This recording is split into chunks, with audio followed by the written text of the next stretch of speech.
Hello बच्चों, today's question is myasthenia gravis is an example of and the option given are viral disease, immunodeficient disease, autoimmune disease, allergic reaction. तो हमें इसमें बताना है कि myasthenia gravis जो है वो वायरल डिजीज है, इम्यूनोडेफिशिएंट डिजीज है, ऑटो इम्यून डिजीज है या फिर एलर्जिक रिएक्शंस है।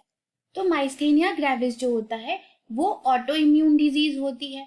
It is an auto immune disease. तो ये पहले हम ये समझते हैं कि वायरल डिजीज का मतलब है it must be cause by one virus. Immunodeficient का कहने का मतलब है कि इम्यूनोडेफिशिएंट का क्या मतलब होता है, ये एक ऐसा डिसऑर्डर है जिसमें हमारी इम्यून सिस्टम जो होती है वो अनेबल हो जाती है कि वो बॉडी को डिफेंड कर सके against the abnormal cell that invade और attack like bacteria, fungi, cancer cell etcetera. AIDS जो है वो इम्यूनोडेफिशिएंट डिजीज ही होती है जिसमें कि हमारा इम्यून सिस्टम जो है वो फेल हो जाता है। ऑटो इम्यून डिजीज हम अभी समझते हैं। एलर्जिक रिएक्शंस कहने का मतलब कि हमारी बॉडी जो है सर्टेन सब्सटेंस के लिए एलर्जिक होती है और वो डिफरेंटली रिएक्ट करती है। समटाइम्स ये लाइफ थ्रेटनिंग भी हो सकती है। तो अब हम देखते हैं auto immune disease. Auto immune disease एक ऐसी कंडीशन होती है इन विच हमारी बॉडी जो है वो बाय मिस्टेक क्या होती है, हमारी खुद की सेल पे अटैक करने लगती है और उसे एज अ फॉरेन इन्वेडर की तरह समझने लगती है। ठीक है, तो ये क्या है auto immune disease? It is a group of disorder in which tissue injury, ठीक है, क्या होता है कि टिश्यू इंजुरी और जो है सेल डिस्ट्रॉय होने लगता है। It is cause by auto antibodies. किससे होती है? बॉडी के खुद की एंटीबॉडीज से, ऑटो एंटीबॉडीज और cell mediated that is T cell immune response to self antigen. Self antigen के खिलाफ ही ऑटो एंटीबॉडीज और टी सेल्स जो होती है वो एक्टिव होना शुरू हो जाती है।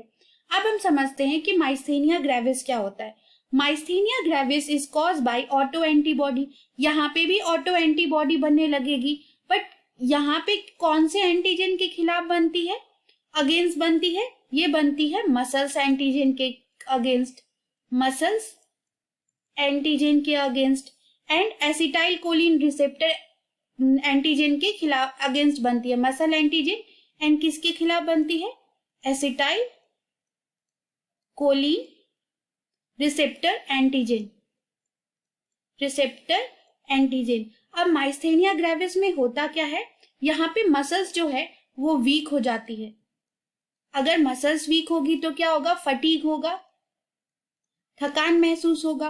तो फटीग होने से इवन स्पीकिंग, नॉर्मल जो एक्टिविटीज होते हैं, स्पीकिंग, ब्रीदिंग, टॉकिंग, इनमें भी टायर्डनेस महसूस होने लगती है। तो माइस्थेनिया ग्रेविस जो है वो किसका एग्जाम्पल है? ऑटो इम्यून डिजीज का। The famous actor Amitabh Bachchan जो है, अमिताभ बच्चन, वो